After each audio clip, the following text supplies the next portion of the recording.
skilled military operation with no casualties on the American side and snatches a very divisive, corrupt leader who probably is a drug-running gangster who certainly has defied the democratic rule of his country by refusing to leave office when he lost the election and so on.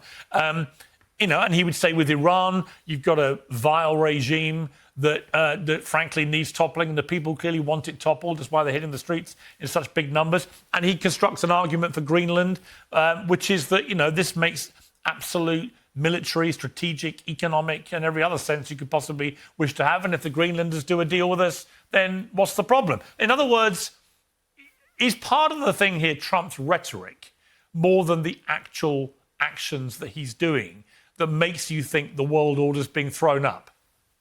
Sure. Part of it is Trump's rhetoric. I mean, just this morning, I had a little back and forth with, I think it was David Frum on Twitter X, because he was saying that, the United States is getting ready to assault Danish soldiers, which is absolutely not the case. It is American unilateralism. It is utterly unnecessary for American security. So I don't think that I think the argument is spurious and it weakens NATO, but it's not like an invasion is being planned.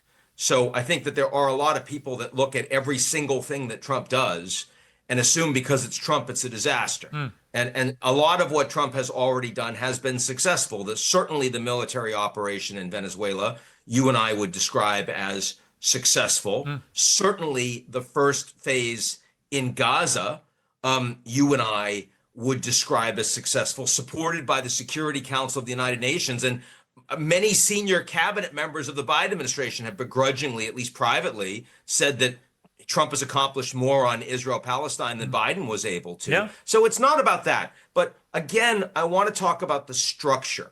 The structure is that the United States was actively promoting global free trade architecture.